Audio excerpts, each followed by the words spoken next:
ರೋಮಪತ್ರಿಕೆ 13ನೇ ಅಧ್ಯಾಯ 14ನೇ ವಚನ. ದೇಹದ ಆಶೆಗಳನ್ನು ಪೂರೈಸುವುದಕ್ಕಾಗಿ ಚಿಂತಿಸದೆ ಕರ್ತನಾದ ಯೇಸು ಕ್ರಿಸ್ತನನ್ನು ಧರಿಸಿಕೊಳ್ಳಿರಿ. ಧರಿಸಿಕೊಳ್ಳುವುದಂದ್ರೆ ಏನು? ಅದೇ ವಸ್ತ್ರ ಹೆಂಗ ಹಾಕೊಂತಾರಂಗ ಹಾಕೋಣದ. ಧರಿಸಿಕೊಳ್ಳುವುದಂದ್ರೆ ಏನು? ಯೋಬು ಕೂಡ ಒಂದು ಮಾತು ಹೇಳ್ತಾರ. ಯೋಬು ಗ್ರಂಥವು 24ನೇ ಅಧ್ಯಾಯ 14ನೇ ವಚನದಲ್ಲಿ, ನಾನು ಧರ್ಮವನ್ನು ಧರಿಸಿಕೊಂಡೆನು ಅಂತ. ಅಂದ್ರೆ ಧರ್ಮವನ್ನು ಧರಿಸಿಕೊಂಡನಂದ್ರೆ ಏನು? ಆ ಧರ್ಮದ ಪ್ರಕಾರ ನಡೆಯೋದು, ನೀತಿ ಪ್ರಕಾರ ಜೀವಿಸೋದು. ಅದೇ ರೀತಿಯಲ್ಲಿ ಕ್ರಿಸ್ತನ ನಾವು ಧರಿಸ್ಕೋಬೇಕಂತ. ಅಂದ್ರೆ ಕ್ರಿಸ್ತನಲ್ಲಿರುವಂತ ಗುಣಗಳು, ಕ್ರಿಸ್ತನಲ್ಲಿರುವಂತ ವಿಧೇಯತೆ, ತಾನು ಯಾವ ರೀತಿಯಾಗಿ ಜೀವಿಸಿದನೋ ಆ ಜೀವಿತವು ನಮ್ಮಲ್ಲಿ ಕೂಡ ಕಾಣಬೇಕು.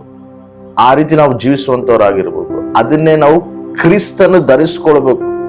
ಅದಕ್ಕೆ ಪೌಲ್ ಹೇಳ್ತಾನ, ದೇಹದ ಆಶೆಗಳನ್ನು ಪೂರೈಸುವುದಕ್ಕಾಗಿ ನೀವು ಚಿಂತೆ ಮಾಡಬೇಡ್ರಿ, ಕ್ರಿಸ್ತನನ್ನು ಧರಿಸ್ಕೊಳ್ರಿ. ಕ್ರಿಸ್ತ ಯಾವುದಕ್ಕೆ ಚಿಂತೆ ಪಡ್ತಾ ಇದ್ದ? ತಂದೆ ಚಿತ್ತ ನೆರವೇರ್ಸಕ್ಕೆ ಚಿಂತೆ ಪಡ್ತಾ ಇದ್ದ.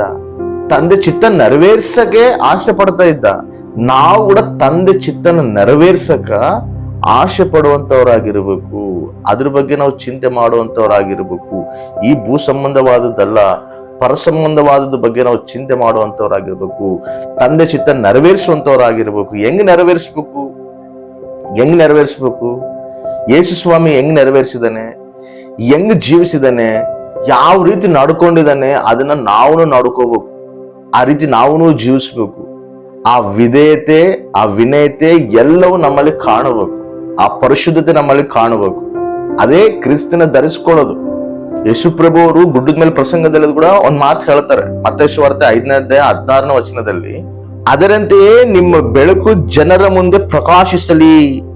ಜನರ ಮುಂದೆ ನಿಮ್ಮ ಬೆಳಕನ್ನು ಪ್ರಕಾಶಿಸಿರಿ ಅಂತ. ಏನು ಬೆಳಕು? ಕ್ರಿಸ್ತನ ಬೆಳಕು, ಕ್ರಿಸ್ತನ ಸ್ವಭಾವಗಳು ಅವು ಜನರ ಮುಂದೆ ಪ್ರಕಾಶಿಸ್ಬೇಕಂತ. ನಾವು ಕ್ರಿಸ್ತನ ಧರಿಸ್ಕೊಂಡಿವಿ ಅಂತೇಳಿ ನಾವು ಹೇಳೋದಲ್ಲ. ನಮ್ಮ ಕ್ರಿಯೆಗಳು, ನಮ್ಮ ನಡವಳಿಕೆಗಳು ನೋಡಿ ಜನರು ಹೇಳಬೇಕು ನಮ್ಮಲ್ಲಿ ಕ್ರಿಸ್ತ ನಿಧಾನ ಅಂತೇಳಿ, ಕ್ರಿಸ್ತ ಪ್ರಕಾರ ನಾವು ಜೀವಿಸ್ತಿದೀವಿ ಅಂತೇಳಿ ಜನರು ಹೇಳಬೇಕು. ಕ್ರಿಸ್ತನ ಬೆಳಕು ಪ್ರಕಾಶಿಸಬೇಕು, ಕ್ರಿಸ್ತನ ಗುಣಗಳು ಪ್ರಕಾಶಿಸಬೇಕು, ಕ್ರಿಸ್ತನ ಪರಿಶುದ್ಧತೆ ಪ್ರಕಾಶಿಸಬೇಕು ನಮ್ಮಲ್ಲಿ, ಕ್ರಿಸ್ತನ ವಿನಯತೆ ನಮ್ಮಲ್ಲಿ ಪ್ರಕಾಶಿಸಬೇಕು, ಕ್ರಿಸ್ತನ ವಿಧೇಯತೆ ನಮ್ಮಲ್ಲಿ ಪ್ರಕಾಶಿಸಬೇಕು. ಅದೇ ಕ್ರಿಸ್ತನ ನಾವು ಧರಿಸ್ಕೊಳ್ಳೋದು. ಇನ್ನೊಂದು ಮಾತು ಕೂಡ ವಾಕ್ಯ ಏನಂತ ಹೇಳ್ತಿದೆ ಗೊತ್ತಾ? ನಮ್ಮ ಅಂತರ್ಯಗಳನ್ನು ನಾವು ಶುದ್ಧಿ ಮಾಡ್ಕೋಬೇಕಂತ. ಅಂತರ್ಯಗಳನ್ನು ನಾವು ಚೇಂಜ್ ಮಾಡ್ಕೋಬೇಕಂತ.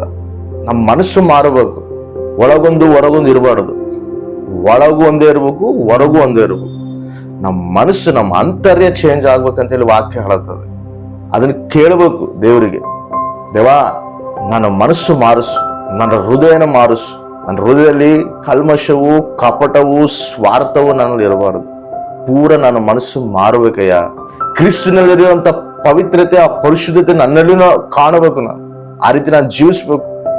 ಅನೇಕರು ಹೇಳ್ಬೇಕು ನನ್ನ ನೋಡಿ, ಕ್ರಿಸ್ತ ನನ್ನಲ್ಲಿ ಇದಾನಂತೇಳಿ. ಆ ರೀತಿ ನಾನು ಮಾಡಯ್ಯ ಅಂತೇಳಿ ಪ್ರಾರ್ಥನೆ ಮಾಡಬೇಕು. ಆ ರೀತಿ ನಾವು ಜೀವಿಸುವಂತವರಾಗಿರ್ಬೇಕು. ಕ್ರಿಸ್ತನ ಧರಿಸ್ಕೊಂಡು ನಾವು ನಡೆಯುವಂತವರಾಗಿರ್ಬೇಕು. ಆಮೇಲೆ